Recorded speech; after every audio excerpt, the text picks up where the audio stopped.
नमस्कार दोस्तों, तर्कबाज शो के एक और एपिसोड के अंदर आपका स्वागत है। और आज इस एपिसोड में हम बात करने वाले हैं कि किस तरीके से chief of army staff of Indian army Upendra Dwivedi जो हैं वो जगत गुरु राम भद्राचार्य महाराज से मिलते हैं। क्या मैसेजिंग होती है, उसी के साथ साथ खबरों के सिलसिलों में जब हम आगे बढ़ेंगे तो हम बात करेंगे कि किस तरीके से इंडियन गवर्नमेंट ने बांग्लादेश के ऊपर क्या रुख अपनाया है। उसके ऊपर अगर हम आगे बढ़ते हैं तो बांग्लादेश की बात कर रहे हैं तो चाइना पाकिस्तान के बीच में क्या खिचड़ी पक रही है, चाइना बलूचिस्तान से क्या बात करना चाहता है, उसके ऊपर भी हम बात करेंगे। इसी के साथ साथ अगर हम खबरों में आगे बढ़ते हैं तो अमेरिका के अंदर उनके एक बहुत ही मशहूर पॉलिटिशियन जो इंडियन ओरिजिन के हैं, अमेरिका में पैदा हुए हैं, विवेक रामास्वामी को रेसिज्म फेस करना पड़ रहा है, उसके ऊपर बात करेंगे। और एंड करेंगे रशिया, इंडिया, चाइना की कौन सी ग्रुपिंग सामने आ रही है। लेकिन अगर पहले खबर की तरफ पढ़ते हैं तो जो उपेंद्र द्विवेदी हैं, जो इंडियन आर्मी के चीफ स्टाफ हैं, जो चीफ हैं वो जो है जगत गुरु राम भद्राचार्य महाराज से मिलते हैं। क्या मैसेजिंग होती है? कोई मैसेजिंग नहीं है। चीफ जो है वो जगत गुरु राम भद्राचार्य महाराज जी जो है महाराज से मिलते हैं। उनसे मिलकर महाराज उनसे ये चीज़ कहते हैं कि उन्हें दक्षिणा में पीओके चाहिए।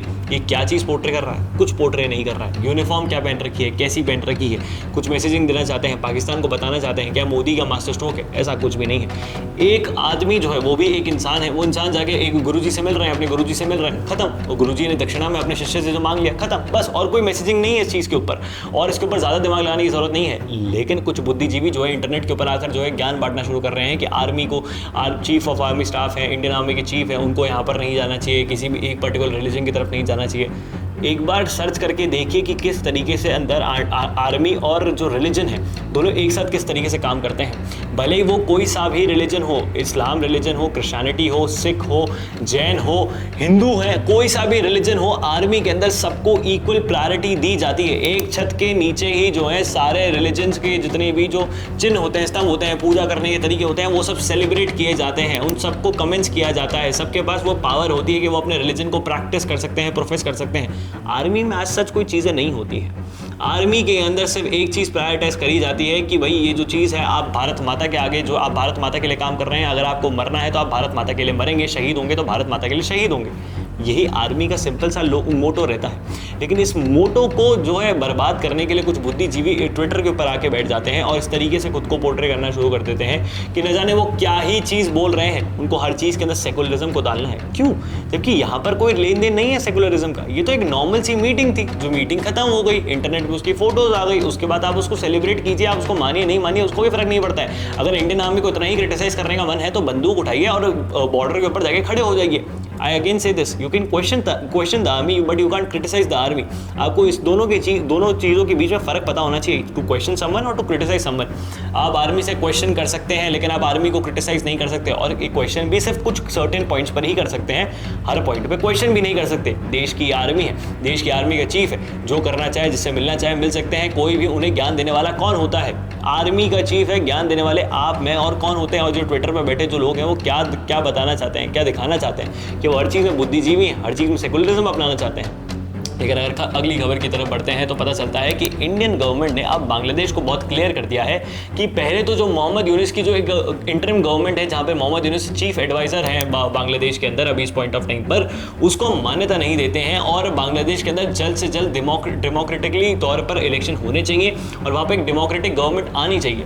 अब ये बार पिछली भी हमने बहुत सारी वीडियोस के अंदर ये कवर किया है कि बांग्लादेश के अंदर इलेक्शंस, बांग्लादेश के अंदर इलेक्शंस, बांग्लादेश के अंदर इलेक्शंस, ये क्या चीज़ है?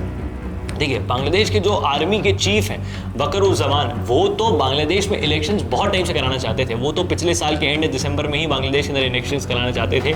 लेकिन यूनुस उनको खींचते मार्च तक ले आते हैं। मार्च के अंदर बयान देते हैं कि 2026 तक करवाऊंगा, फिर उनको फटकार पड़ती है। फिर वो कहते हैं कि अब जो है दिसंबर 2025 के लेकर जून 2026 के बीच में मैं इलेक्शंस करवाऊंगा बांग्लादेश के अंदर। अब यही चीज़ बांग्लादेश के अंदर आर्मी को, बांग्लादेश की नेबरिंग नेशन खासकर इंडिया को और बांग्लादेश की कुछ पॉलिटिकल पार्टीज को और पॉलिटिकल ग्रुपिंग्स को खटक रही है कि मोहम्मद यूनुस को जो सत्ता का चस्का लगा है, जहां पर वो उस कुर्सी को छोड़ना ही नहीं चाहते, जो कुर्सी पे उनको बैठाया गया है, खुद की काबिलियत पे मोहम्मद यूनुस वहाँ नहीं बैठे हैं, उनको बैठा दिया गया है। जैसे बंदर के हाथ में तलवार दे दी जाती है ना, और फिर राजा पछताता है कि बंदर को तलवार क्यों दे दी। बंदर वही मोहम्मद यूनुस, आप बिल्कुल सही समझ रहे हैं, क्योंकि मोहम्मद यूनुस को बस वहाँ बैठा दिया गया है, काम करने के नाम पे वो कुछ नहीं कर रहे हैं। बांग्लादेश के अंदर सिर्फ और सिर्फ रेडिकलाइजेशन बढ़ता जा रहा है, जहाँ पर at this point of time Bangladesh के अंदर जो है एक प्रोटेस्ट चल रहा है, जहाँ पर सरकारी टीचर जो है मोहम्मद यूनुस की जो इंटरिम गवर्नमेंट है, जहाँ पर वो चीफ एडवाइजर है, उसके खिलाफ जो है वो प्रोटेस्ट कर रहे हैं, कह रहे हैं कि हमारी सैलरीज नहीं आई है और जिनकी आ गई उनको हाइड कर लीजिए। बहुत ज़्यादा इन्फ्लेशन बांग्लादेश के अंदर बढ़ रहा है। बांग्लादेश के अंदर जो है बहुत से जितने भी जो टेक्सटाइल बिजनेस के जो ओनर्स हैं, क्योंकि टेक्सटाइल हब धीरे धीरे बांग्लादेश बनता जा रहा था, बहुत से वेस्ट के जो नेशंस के जो बड़े बड़े फ्रांस के वो जो फैशन इंडस्ट्री के जो बड़े बड़े प्लेयर्स हैं वो बांग्लादेश के अंदर मैन्युफैक्चर कर रहे थे। मैन्युफैक्चर तो लोकल प्लेयर ही कर रहा था, उस लोकल प्लेयर को बहुत ज़्यादा लॉस हो रहा है। जहाँ बांग्लादेश फास्टेस्ट ग्रोइंग इकोनॉमी के अंदर था, वहाँ बांग्लादेश अब नीचे नीचे नीचे नीचे आता जा रहा है, just because of Muhammad Yunus और उनके काम करने के तरीके के चक्कर में। और इसी चीज़ को काउंटर करते हुए अब बांग्लादेश के अंदर आवाज़ उठ रही है कि अब हमें इलेक्शन की ज़रूरत है, हमें एक डेमोक्रेटिकली इलेक्टेड गवर्नमेंट चाहिए। खालिदा जिया जो इतने टाइम से जेल के अंदर बंद थी, जैसे ही शेख हसीना हिंदुस्तान आ जाती हैं वैसे खालिदा जिया जो है जेल से बाहर आ जाती हैं, और वो भी अब डिमांड कर रही हैं कि बांग्लादेश के अंदर इलेक्शंस होने चाहिए, क्योंकि खालिदा जिया को बहुत अच्छे से पता है कि अगर इलेक्शन होते हैं तो वो ही जीतेंगी, और मोहम्मद यूनुस को भी ये बहुत अच्छे से पता है कि जब इलेक्शन होंगे तो वो हारेंगे, और हारने के बाद उनके साथ इतना बुरा होगा जो वो इमेजिन भी नहीं कर सकते। जहाँ शेख हसीना को भगने तक का समय मिला था, वहाँ पर शायद मोहम्मद यूनुस को वो समय भी नहीं मिलने वाला है। इसलिए जो प्रोटेस्ट चल रहे हैं उसके खिलाफ पैरामिलिट्री को उतार देना, अपने घर के आसपास प्रॉपर तरीके से सिक्योरिटी को तैनात कर देना, क्योंकि पता है जिस तरीके से लोग शेख हसीना के घर के अंदर घुसे थे उसी तरीके से लोग अब जो है मोहम्मद यूनुस के घर के अंदर भी आ सकते हैं, क्योंकि अगर आप बबूल का बीज बोएंगे तो आम नहीं आएगा। ये मोहम्मद यूनुस को पता होना चाहिए था। तो जो रेडिकल ग्रुप्स की जो मदद लेकर ये जो लेफ्ट इकोसिस्टम के साथ बैठकर मोहम्मद यूनुस जो सत्ता में पहुंच चुके हैं, तो उनको भी पता चल जाना चाहिए कि आर्मी के चीफ ने कह दिया है कि भैया जल्द से इलेक्शन करवाइए, या इंडियन गवर्नमेंट ने कह दिया है कि भाई हम इलेक्टेड गवर्नमेंट से ही बात करेंगे। वहाँ पर बांग्लादेश के अंदर जो पॉलिटिकल पार्टीज़ हैं वो खुद इलेक्शन करवाना चाहती है बांग्लादेश के अंदर। देखना यही है कि किस तरीके से मोहम्मद यूनुस इन सभी चीज़ों को साथ में लेकर जल्द से जल्द इलेक्शन करवाते हैं, या फिर वो भगने की फिराक में ही है कि भाई फ्लाइट का इंजन चालू हो चुका है, मोहम्मद यूनुस अपने सूटकेस के अंदर कपड़े डाल चुके हैं और बस वो इंतजार कर रहे हैं कि कब सिग्नल ग्रीन होगा और वहाँ से भगती हुई भीड़ आएंगे और वो पीछे के गेट से निकल जाएंगे और देश छोड़ के भागना पड़ेगा। इस चीज़ का अगर मोहम्मद यूनुस इंतजार कर रहे हैं तो खिलवाड़ वो अगर किसी के साथ कर रहे हैं तो बांग्लादेश की मासूम आवाम के साथ है, और रेडिकल आवाम के साथ नहीं। उनके साथ तो गलत ही होना चाहिए क्योंकि वो भी गलत ही कर रहे हैं, लेकिन वो जो मासूम जनता है जिनका कोई भी कसूर नहीं है किसी भी चीज़ के अंदर, उनके साथ बहुत गलत हो रहा है। लेकिन अगर हम बांग्लादेश की बात कर रहे हैं तो दो मुल्क ऐसे भी हिंदुस्तान के बगल में है जो साथ में बैठ के खिचड़ी बनाते रहते हैं सिर्फ और सिर्फ एक चीज़ के लिए कि उन्हें इंडिया को काउंटर करना है। चाइना जो है पाकिस्तान को इंडिया का प्रॉक्सी स्टेट बनाकर हमेशा से काम करता आया है। अब इस पॉइंट ऑफ टाइम पे जो पाकिस्तान के डिफेंस मिनिस्टर है ख्वाजा आसिफ, वो जो है चाइना जाते हैं, चाइना जाकर उनको फटकार पड़ती है और कहा जाता है कि अब हमारी बात जो है बलोचों से करवाओ। अब चाइना ये चीज़ क्यों कह रहा है? असल में चाइना का एक बेल्ट एंड रोड इनिशिएटिव है, उसका एक पार्ट है CPEC, China Pakistan economic corridor, जिसकी शुरुआत जो है यहाँ से साक्षम वैली से होती है, जो हिंदुस्तान के पीओके का एक रीजन है जिसको पाकिस्तान ने चाइना को बेच दिया इल्लीगल तरीके से। उसकी शुरुआत एक इल्लीगल टर्म पर होती है और एंड एक इल्लीगल जगह पर होती है, बलूचिस्तान, जहाँ पे बलोच लोग आज पाकिस्तान के अंदर रहना ही नहीं चाहते हैं। वहाँ पर वो जो सीपैक है वो खत्म हो जाता है। मैप अभी आपकी स्क्रीन पर आया होगा। अब वो मैप देखने के बाद आपको ये चीज़ पता चल गई है कि उसका एंड पॉइंट और स्टार्टिंग पॉइंट इल्लीगल है, लेकिन चाइना के लिए ज़रूरी सिर्फ एंड और स्टार्टिंग ही है। सीपैक का मेन पर्पस क्या है? ग्वादर पोर्ट। अगर वो ग्वादर पोर्ट होता ही नहीं पाकिस्तान के बाद, तो पाकिस्तान को कभी भी सीपैक जितनी बड़ी इन्वेस्टमेंट मिलती ही नहीं। 50 बिलियन डॉलर से भी ऊपर की इन्वेस्टमेंट पाकिस्तान को मिल चुकी है सीपैक के नाम पर, और भी पैसे मिलते जा रहे हैं सीपैक के नाम पर। ये लोग पैसे लेते रहते हैं, लेकिन जहाँ पर बलोच रेबल जो हैं वो इस सीपैक को बनने नहीं देते। क्यों? असल में जब सीपैक की बात करी गई थी तो सीपैक के अंदर जितना भी रेवेन्यू जनरेट होगा उसका सिर्फ 2% बलोचों को मिलेगा, सिर्फ 2%। 50% तो चाइनीज़ खुद ले जाएंगे, 48% जो ये पंजाब प्रोविंस वाले पाकिस्तानी है वो ले जाएंगे, और 2% जो है बलोचों को दे देंगे। ये चीज़ ऐसे उनको पता चलती है तो पाकिस्तान के साथ, तो पाकिस्तान से तो वैसे भी खिलाफत में थे, वो चाइनीज़ से भी खिलाफत में हो जाते हैं। जहाँ पर पहले बलोच लोग पाकिस्तानियों को टारगेट कर रहे थे, वहाँ के उनकी आर्मी को, उनके जनरल्स को, उनके मेजर्स को, ब्रिगेडियर्स को, इनको टारगेट कर रहे थे, वहाँ पर अब जो है वो चाइनीज़ को टारगेट करने लग जाते हैं। और जैसे ही Chinese engineers, Chinese workers, China के कुछ लोग मरने शुरू होते हैं तो चाइना के अंदर आवाज़ उठती है और कहा जाता है कि भाई हमारी मिलिट्री को वहाँ भेज दीजिए। पाकिस्तान से बात चलती है, पाकिस्तान मना कर देता है कि नहीं, हम यहाँ पर जो है प्रॉपर्ली आपको प्रोटेक्ट करेंगे। प्रोटेक्शन के नाम पे कुछ नहीं कर पाता है बलोच, फिर भी जो है चाइना के जितने भी इंफ्रास्ट्रक्चर होता है उनको तबाह करता जाता है, जहाँ पे वो रहते हैं उनको तबाह करता है, चाइनीज़ लोगों को मारता है, इस चीज़ को बताने के लिए कि भाई ये हमारा लैंड है और हमसे पूछकर ही यहाँ पर काम कराया जाएगा। ये चीज़ चाइना को अब समझ में आ गई। पता चल गया कि अगर उन्हें सीपैक को कंप्लीट करना है तो उन्हें बलोचों की बहुत ज़्यादा ज़रूरत है। बिना बलोच के लोगों के वो ये काम कर ही नहीं सकते। इसलिए उन्होंने वो जो ठाडी पाकिस्तानी पंजाबी पाकिस्तानी कौम है उनको कह दिया है कि भैया अब आप जो है हमें बलोचियों से मिलवाइए, हमें बलोचों से मिलना है, हम उनके साथ काम करना चाहते हैं, उनके साथ व्यापार करना चाहते हैं। ये अब हमारा कर्तव्य बनता है कि अब हम उनसे बात करें। देर सवेर चाइना के दिमाग में ये चीज़ सोचेगी, लेकिन अगर आप इसे इंडिया के पर्सपेक्टिव से देखेंगे तो ये बहुत गलत नोशन है। क्योंकि अगर हम इसे इंडिया के पर्सपेक्टिव से देखते हैं तो अगर चाइना और बलूचिस्तान एक टेबल पर बैठ के बात करते हैं और बीच में पाकिस्तान के पंजाब के वो ठाडे लोग मीडियोकर बनते हैं तो कहीं ना कहीं ये जो चीज़ है ये सॉल्व आउट होना शुरू हो जाएगी। ये चीज़ दिखना शुरू हो जाएगी कि जो बलोच के लोग हैं वो चाइना के साथ मिलकर काम कर रहे हैं, और जो इंडिया ने इतना ज़्यादा पैसा बलोचियों को दिया है और जो चाइना का सीपैक हम काउंटर करते आए हैं थ्रू बलोचिस्तान, वो नैरेटिव प्रोपेगेंडा फेल हो जाएगा।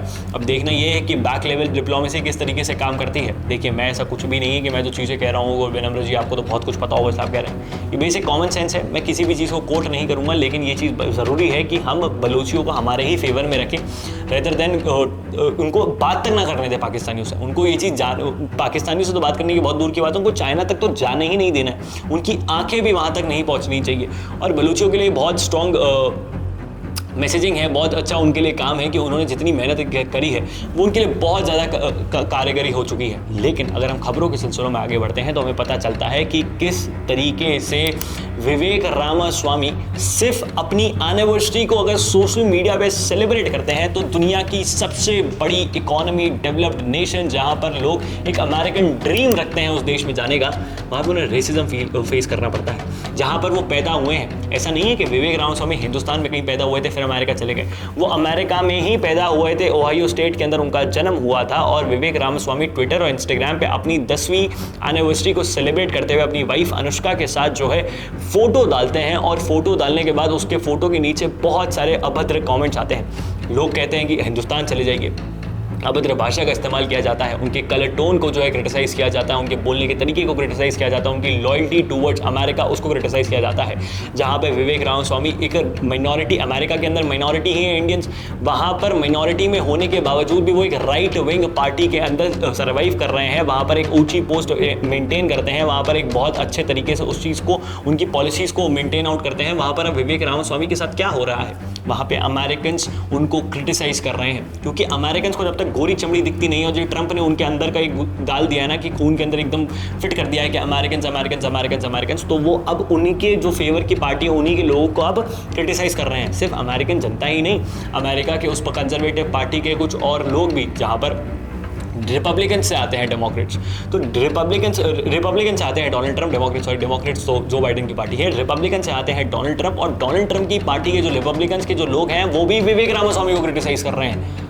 क्यों कर रहे हैं? सिर्फ इसलिए कर रहे हैं कि वो ये चीज़ पोर्ट्रे आउट करना चाहते हैं कि अमेरिका सिर्फ और सिर्फ अमेरिकन्स के लिए है, और कोई भी दूसरे रेस का व्यक्ति यहाँ नहीं रह सकता है। जहाँ पर आप अमेरिका जाने का सपना देख रहे हैं, वहाँ पर वो इस तरीके से ट्रीट कर रहे हैं। ये जो इंडियन ओरिजिन अमेरिकन्स कह रहे हैं ना, मैं उनको एक चीज़ कहता हूँ कि जितनी भी टेक की कंपनीज़ है, जितनी भी बड़ी जितनी भी कंपनीज़ है, वहाँ से इंडियंस को निकाल दीजिए और फिर देखिए आगे आपकी कंपनी चलती है। आप भले ही आइडिया क्रिएशन में आगे हो, क्योंकि आपके वहाँ पे इंडस्ट्रियल रिवोल्यूशन हमसे पहले आ गया था, हमारे यहाँ पे सरकारों ने इतना सपोर्ट नहीं किया, हम आज़ाद बहुत देर में हुए, लेकिन आपकी जितनी भी बड़ी कंपनीज हैं, अगर उनको कोई ढंग से रन कर पा रहा है तो वो इंडियंस ही हैं, वो इंडियन कैपेबिलिटी है, इंडियन एजुकेशन सिस्टम की वो देन है।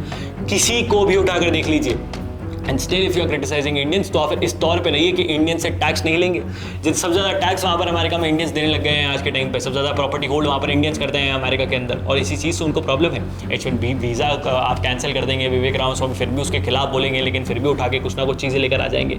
ये चीज़ दिखाती है कि आप जहाँ अमेरिका जाने का सपना देखते हैं कि बहुत डेवलप्ड इकॉनमी है, डेवलपमेंट के नाम पर वहाँ पर कुछ भी नहीं है। आज भी वो लोग एक विकृत मानसिकता में जी रहे हैं, आज भी उनके पास कुछ नहीं होता है। फेंटेनिल ड्रग लेकर ज़ॉम्बीज़ की तरह खड़े रहना, यही अमेरिकन की आदत है, उसके अलावा और वो कुछ नहीं कर सकते। बाकी अगर हम खबरों के सिलसिलों को अंत करते हैं तो पता चलता है कि रशिया के फॉरेन मिनिस्टर ने वापस से ये चीज़ कही है कि क्यों ना रशिया, इंडिया, चाइना, RIC ये जो ग्रुपिंग है इसको वापस से रिवाइव कर देते हैं।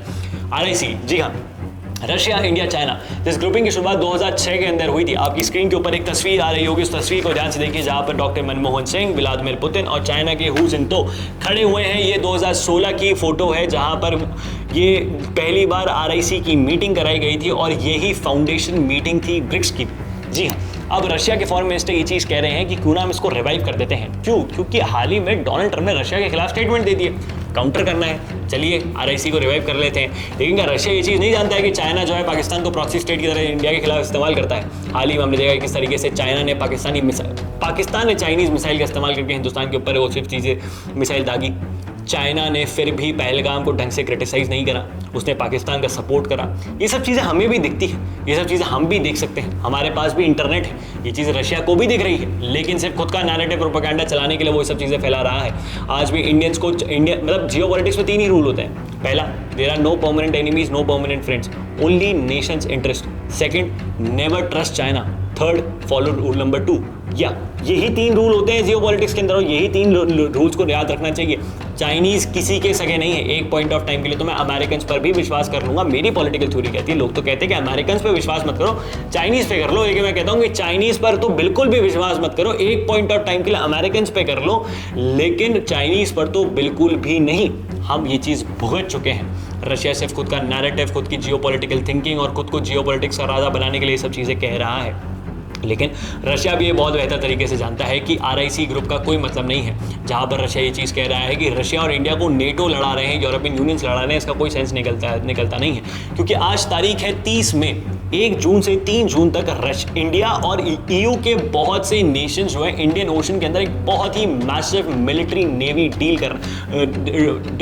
करने वाले हैं। इस ड्रिल के अंदर ये जो युद्ध अभ्यास होने वाला है ना, इंडिया और EU का जो इंडियन ओशन में होने वाला है, ये इस चीज़ को पूरी दुनिया को दिखाता है कि EU से हमारे रिलेशंस बहुत अच्छे हैं, और लिटरली बहुत अच्छे हैं। आप जियोपॉलिटिकल सिनेरियो पे उनकी रेसिज्म माइंडसेट को, EU is the garden of the world, इन सब चीज़ों को साइड कर दें, तो यूरोपियंस को पता है कि उनको इंडियंस की कितनी ज़्यादा ज़रूरत है।